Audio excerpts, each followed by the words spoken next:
రెండో వైపున గవర్నమెంట్ ఉద్యోగస్తులకు ఏమైనా మేలు జరిగిందా అంటే అది లేదు, అది శూన్యమే.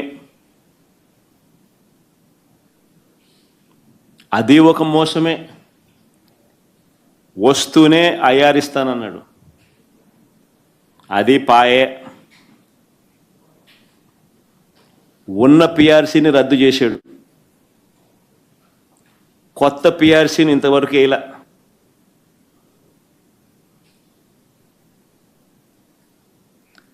కొత్తది త్వరగా వేస్తే త్వరగా ఉద్యోగస్తుల జీతాలు పెంచాల్సి వస్తుంది అని చెప్పి వాళ్ళని అట్టా పొడిచా.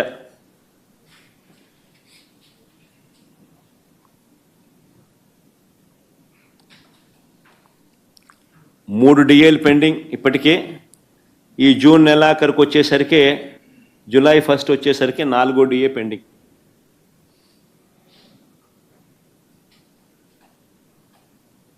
నాలుగు డిఏలు పెండింగ్ ఈ జూలై 1వ తారీఖు వచ్చేసరికి. వైఎస్ఆర్సీపీ ప్రభుత్వంలో మనం ఎంప్లాయీస్కు మంచి చేస్తూ ఎన్పిఎస్ను తీసేసి గ్యారంటీడ్ పెన్షన్ స్కీమ్ తీసుకొని వచ్చి మనం ఎంప్లాయీస్కి మంచి చేస్తే దానిని తీసి ఓపీఎస్ తీసుకొస్తానన్నాడు. అక్కడ వెన్నుపోటు పొడిచా.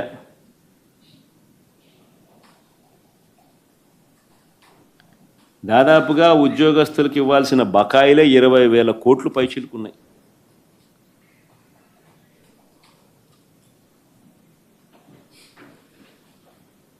ఎవరైనా అడిగితే తోకలు కత్తరిస్తా అంటాడు, భూస్థాపితం చేస్తామంటాడు.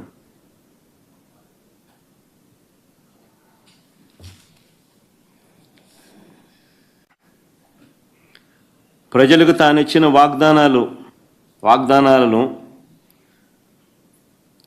ఎగవేయడానికి మాత్రం తాను తన ఎల్లో మీడియా ఇద్దరూ కూడా రకరకాల స్కెచ్లు వేస్తారు.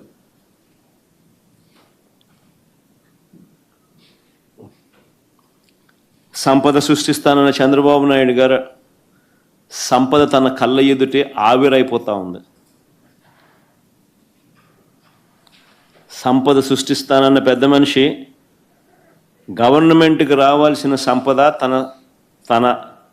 తన జోబీలేకి, తన దొంగల ముఠా జోబీల్లోకి పోతా ఉంది ఆ డబ్బులంతా.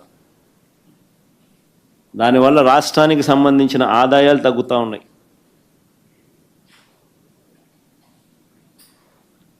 సంపద సృష్టికత దేవుడు ఎరుగు, సంపద ఆవిరి కనిపిస్తూ ఉంది.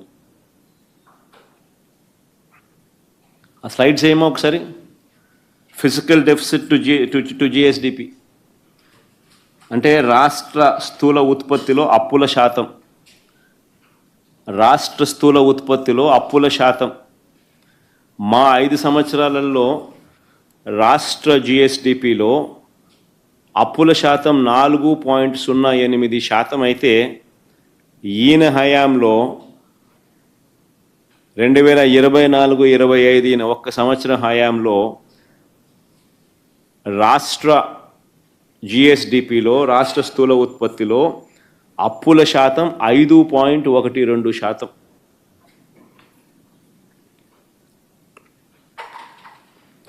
రెవెన్యూ డెఫిసిట్ టు జిఎస్డిపి అంటే రాష్ట్ర స్థూల ఉత్పత్తిలో రెవెన్యూ లోటు అంటే రెవెన్యూ ఖర్చు కోసం అప్పుల మీద ఆధారపడే పరిస్థితి. మా హయాంలో రెవెన్యూ డెఫిసిట్ టు జిఎస్డిపి 2.65% ఉంటే 5 సంవత్సరాలు కలిపితే, కోవిడ్ లాంటి మహమ్మారి ఉన్నా కూడా, మళ్ళీ ప్రత్యేకంగా చెప్పాలి నేను ఇక్కడ, కోవిడ్ లాంటి మహమ్మారి ఉన్న పరిస్థితుల మధ్య మా పర్ఫార్మెన్స్ ఇది. రెవెన్యూ డెఫిసిట్ టు జిఎస్డిపి అంటే రెవెన్యూ ఖర్చుల కోసం, రెవెన్యూ రాష్ట్ర స్థూల ఉత్పత్తిలో రెవెన్యూ లోటు, రెవెన్యూ ఖర్చుల కోసం అప్పుల మీద ఆధారపడే పరిస్థితి.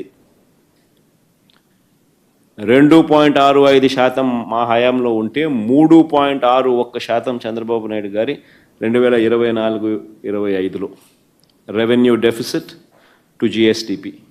2024-25లో 3.61%. ఇంకో సైడ్ రాష్ట్ర చరిత్రలో ఇంకొక నిజంగా కని విని ఎరగని ఒక ఘట్టం ఇది. రాష్ట్ర చరిత్రలో ఒక కని విని ఎరగని ఘట్టం ఇది. ఇది అందరూ జాగ్రత్తగా వినాలి. మా హయాంలో 5 సంవత్సరాల కలిపి మేము 3,2,671 కోట్ల రూపాయల అప్పులు మేము చేస్తే 5 సంవత్సరాలు కలిపి